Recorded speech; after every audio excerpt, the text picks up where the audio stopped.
Aujourd'hui, on va parler de l'importance de l'analyse sectorielle. OK? Et je vous fatigue généralement les oreilles avec ça. Et enfin, j'espère que vous vous rendez compte que l'analyse sectorielle est très importante. Parce que si je veux investir sur Tesla, je n'ai pas le choix que de lire sur ses concurrents. Si je veux investir sur Nvidia, je dois également lire sur les concurrents. Donc, je n'essaie pas de vous convaincre par rapport à l'analyse sectorielle, mais je sais une chose. Tôt ou tard, vous allez vous rendre compte que c'est important. OK? Donc, on y va. Analyser un secteur d'activité, c'est un peu comme assembler un puzzle, chaque entreprise étant une pièce qui contribue à l'image globale. Et croyez-moi, c'est bien plus simple qu'il n'y paraît. Imaginez que vous vouliez, par exemple, investir dans une boulangerie.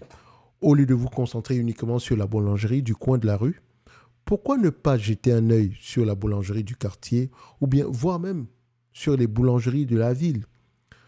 Vous découvriez peut-être certaines spécialisées dans les croissants, dans les pains au levain, et d'autres encore dans les gâteaux. Enfin, d'autres spécialisés dans les gâteaux.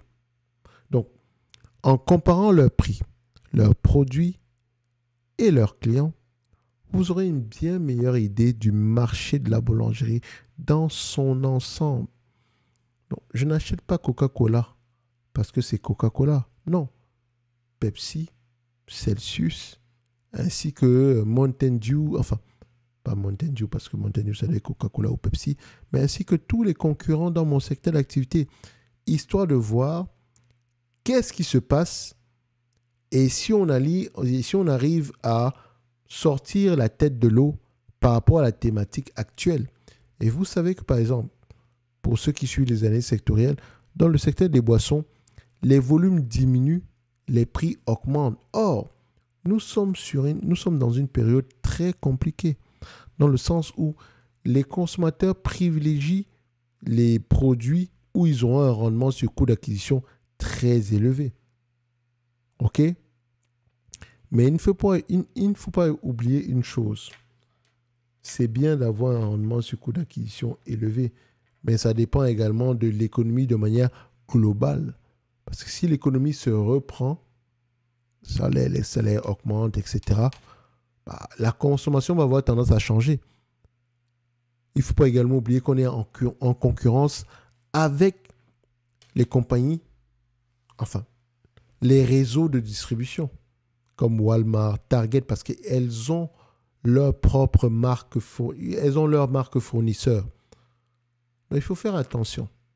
Et je pense que j'en ai parlé sur cette chaîne, de manière globale. C'est la raison pour laquelle si vous voyez du Pepsi ou bien du Coca-Cola faire du surplace, ça ne devrait pas être étonnant. OK? Je ne paierai pas Coca-Cola à 25 fois les bénéfices. Jamais. Ou bien même Pepsi. Ce sont des business matures. Elles sont certes leaders sur un secteur d'activité, distribuent un dividende depuis 400 ans ou je ne sais pas combien de temps, mais n'empêche que ça reste une entreprise mature. Et une compagnie mature ne se paye pas à des multiples de valorisation très élevées. Et si vous choisissez faire, enfin, aller dans le sens contraire, bonne chance à vous. OK? Donc, c'est la même chose en bourse. Par rapport en comparant le prix de leurs produits, de leurs clients, vous aurez une bien meilleure idée du marché de la boulangerie dans son ensemble. Et c'est la même chose en bourse. Prenons l'exemple de l'industrie automobile. Si vous investissez, si vous vous intéressez à Ford, regardez également General Motors, Tesla, Volkswagen, Mercedes. OK? Donc, qu'est-ce qui les différencie? Comment s'adaptent-elles aux nouvelles tendances comme les voitures électriques? Donc, en analysant le groupe, vous comprendrez mieux les défis et les opportunités du secteur automobile en date d'aujourd'hui. Donc, l'avantage, c'est ce que vous n'avez pas besoin d'être... Enfin, je dis une chose. En termes d'avantages, parce que ces entreprises-là sont souvent réunies en conglomérats ou bien en groupe d'influence, vous n'avez pas besoin d'être un expert en finance pour faire cela. Et la façon dont moi je le fais généralement par rapport aux analyses sectorielles, je prends les 3 minimum, 5 maximum, entreprises leaders dans le secteur d'activité. Je lis, j'écoute les conférences calls et je me fais un avis par rapport aux éléments récurrents. Mais vous n'avez pas le choix que de lire dépendamment des industries. C'est la raison pour laquelle je dis que l'avantage, c'est que vous n'avez pas besoin d'être un expert en finance pour faire cela. Donc, il existe une multitude de ressources en ligne, des rapports d'entreprise, aux publications spécialisées qui vous donneront les informations nécessaires. Par exemple, les entreprises comme Apple, elles sont regroupées ici en industrie. Et cette industrie-là publie généralement ici a tendance à publier ici de l'information spécialisée qui concerne uniquement cette industrie-là. Et donc, si Apple vous intéresse, faites l'effort de rechercher le secteur dans lequel Apple exerce, l'industrie dans laquelle elle exerce. Parce que secteur et industrie, ce n'est pas la même chose. Donc, lisez, comparez, posez-vous les bonnes questions. Et quels sont les produits ou services phares de chaque entreprise? Parce que si Apple vend des téléphones, Nvidia vend des GPU, est-ce qu'elles sont réellement dans le même secteur d'activité alors qu'on considère que c'est de la tech? Est-ce qu'elles sont réellement dans la même industrie? Ce sont des questions que vous devez vous poser. Donc, comment se comparent leurs prix et leurs marges bénéficiaires? Si je prends Huawei et Apple, est-ce qu'on a les mêmes prix? Est-ce que les marges bénéficiaires sont les mêmes?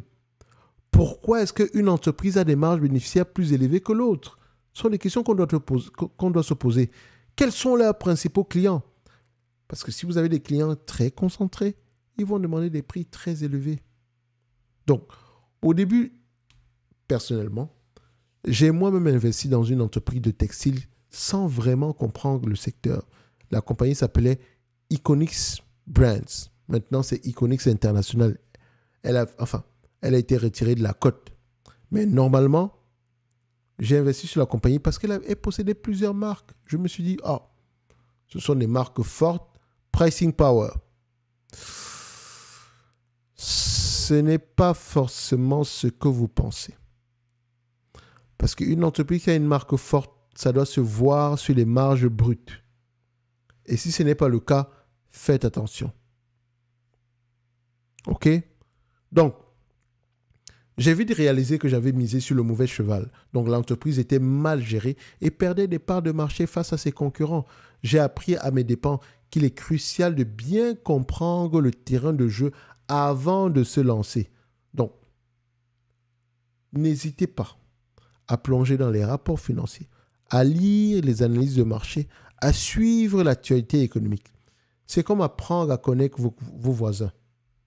Plus vous les fréquentez, mieux vous les comprenez. Et qui sait, vous découvrirez peut-être la prochaine pépite boursière, celle qui vous fera dire « Ah, j'ai eu du flair ». Parce que investir en bourse, ce n'est pas un sprint, c'est un marathon. Il faut de la patience, de la persévérance, une bonne dose de curiosité. Je pourrais même dire de la discipline, mais c'est la même chose. Donc, croyez-moi, le jeu en vaut la chandelle. En tout cas, ceux qui veulent faire du stock picking sérieusement. Alors, lancez-vous, apprenez et n'ayez pas peur de faire vos propres choix. Revenez sur la vidéo concernant ne soyez pas des moutons. Faites vos propres choix. Après tout, le meilleur investissement que vous puissiez faire, c'est avant tout en vous-même. Donc, formez-vous. Ne faites jamais du stock picking si vous ne savez pas lire un rapport financier. D'accord? Ne faites pas du stock picking si vous n'avez pas eu tendance à lire 2 ou 3 livres dans le domaine. Moi, je le dis toujours. C'est comme dans le programme que je propose, par exemple, dans le service Top Repère en description de la vidéo, je dis toujours une chose. Il faut absolument que vous ayez lu au moins un livre ou 2 concernant la thématique. OK? Moi, je suis un value investor. Donc, ça ne me fait pas peur d'aller dans le sens opposé de la foule. Je suis un contrariant de nature, un contrariant ou bien contrariant de nature. Donc, j'aime bien aller dans le sens opposé de la foule.